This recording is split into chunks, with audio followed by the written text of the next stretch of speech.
পদ্মার ইলিশ বাংলাদেশে ঠিক যতটা জনপ্রিয় দেশের বিভিন্ন প্রান্তে ততটাই জনপ্রিয়। এই ইলিশ মাছের বিভিন্ন রকম রেসিপি করা যায়। তো আপনাদের রিকোয়েস্টে আজ আমি নিয়ে চলে এসেছি সর্ষে পোস্ত ইলিশ। কিভাবে রান্না করলে এই ইলিশ মাছ খেতে সুস্বাদু হবে তার জন্য রইল ছোট ছোট কিছু টিপস অ্যান্ড ট্রিক্স। মাছটাকে আমি খুব ভালোভাবে পিস করে নিয়েছি এবং এটাকে ধুয়ে পরিষ্কার করে নিয়েছি। আপনারা দেখতে পাচ্ছেন পিসগুলো আমি বেশ বড় বড়ই রেখেছি। এখানে আমি প্রায় 1 কেজি ওজনের পদ্মার ইলিশ মাছ নিয়ে নিয়েছি। মাছটাকে ম্যারিনেট করার জন্য আমি এখানে 1 চামচ মতো নুন মিশিয়ে নেব। তার সাথে দেব 1 চামচ মতো হলুদ। এর মধ্যে অ্যাড করে নেব পরিমাণ মতো সর্ষের তেল। নুন হলুদ দেওয়ার পর এটাকে খুব ভালোভাবে মাখিয়ে নিতে হবে, যাতে নুন আর হলুদটা খুব ভালোভাবে মাছের মধ্যে ঢুকে যায়। তেল মশলা বেশ ভালোভাবে মিশে যাওয়ার পর আমি এটাকে মিনিট 10 জন্য ম্যারিনেট করতে দেব। রান্নার প্রয়োজনীয় উপকরণ হিসাবে আমি এখানে নিয়ে নিয়েছি 1 বাটি মতো পেঁয়াজ কুচি, নিয়েছি 2 চামচ মতো আদা রসুন বাটা, আর নিয়েছি পরিমাণ মতো টমেটো আর কাঁচা লঙ্কার পেস্ট, আর নিয়েছি পরিমাণ মতো সর্ষে বাটা আর পোস্ত বাটা। ওভেনে একটা প্যান বসিয়ে নিয়েছি। প্যান গরম হলে এর মধ্যে দিয়ে দেব পরিমাণ মতো সর্ষের তেল।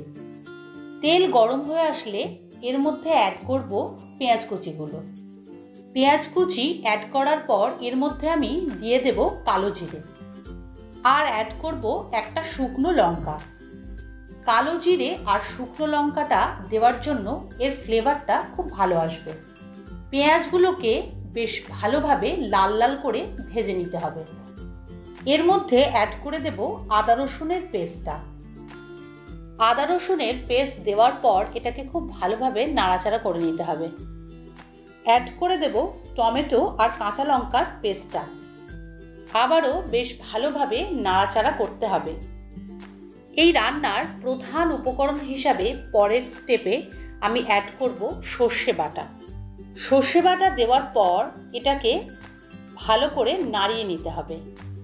আর একটা উপকরণ হিসাবে অ্যাড করব পোস্ত বাটা।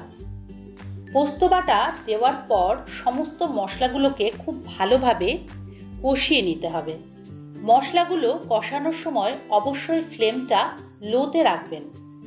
কষাতে কষাতে যখন এই মশলা থেকে তেল ছাড়তে আরম্ভ করবে তখন এর মধ্যে অ্যাড করে নিতে হবে 1 কাপ মতো পানি।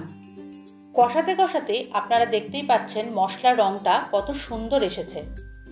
গ্রেভিটা বেশ ঘন হয়ে আসলে এর মধ্যে মাছগুলোকে একে একে দিয়ে দিতে হবে। আপনারা দেখতেই পাচ্ছেন আমি সমস্ত মাছগুলোকে এর মধ্যে দিয়ে দিয়েছি। আমি কিন্তু গ্যাসের ফ্লেমটা লোতেই রেখেছি। এই লো ফ্লেমেই আমি মাছের এক সাইডটা প্রায় 10 মিনিট ধরে হতে দেব। যেহেতু ইলিশ মাছ বেশ নরম হয় তাই এটাকে আমি বেশি নাড়াচাড়া করব না। তাই একটি চামচের সাহায্যে আমি গ্রেভিটাকে মাছের উপরে অল্প অল্প করে দিয়ে দেব। এই লো ফ্লেমেই আমি এবার ঢাকনা চাপা দেব, যাতে মাছটা খুব ভালোভাবে হয়ে যায়। 5 মিনিট পর আমি ঢাকনাটা উঠিয়ে নিলাম।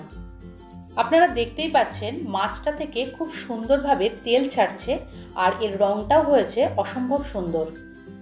তলায় যাতে মশলাটা লেগে না যায় তার জন্য আমি প্যানটাকে ধরে হালকা করে নাড়িয়ে দেব। এবার মাছটাকে আমি একটু উল্টে দেব, যাতে অপর দিকটাও বেশ ভালোভাবে রান্না হয়। এবার এর মধ্যে অ্যাড করে নেব আর 1 কাপ মতো পানি। পানি দেওয়ার পর আমি ঢাকনা চাপা দেব। 5 মিনিট পর আমি ঢাকনাটা খুলে দিলাম। এর মধ্যে একটু কালার আনার জন্য আমি অ্যাড করব 1 চামচ মতো কাশ্মীরি লঙ্কার গুঁড়ো। এবার আমি হাই ফ্লেমে এই মাছটাকে বেশ ভালোভাবে ফুটিয়ে নেব। হাই ফ্লেমে দেওয়ার কিছুক্ষণ পর আপনারা দেখতেই পাচ্ছেন গ্রেভিটা বেশ মাখো মাখো হয়ে এসেছে। এর মধ্যে ফিনিশিং টাচ হিসাবে আমি অ্যাড করব 2টো চেরা কাঁচা লঙ্কা। কাঁচা লঙ্কা দেওয়ার পর এটাকে আমি মিনিট 10 আরও ভালোভাবে লো ফ্লেমে হতে দেব। আপনারা দেখতেই পাচ্ছেন আমি 10 মিনিট পর চলে এসেছি। এর গ্রেভিটা কত সুন্দর হয়েছে আর রঙটাও হয়েছে অসম্ভব সুন্দর। আর মাছটা থেকে তেল ছাড়তে আরম্ভ করেছে, যেটা পদ্মার ইলিশের একটা প্রধান বৈশিষ্ট্য। রান্নাটা আমার এখানেই শেষ হলো। তো আজকের এই রেসিপি ইলিশ মাছের সর্ষে পোস্ত আপনাদের কেমন লাগলো আমাকে অবশ্যই কমেন্ট করে জানাবেন।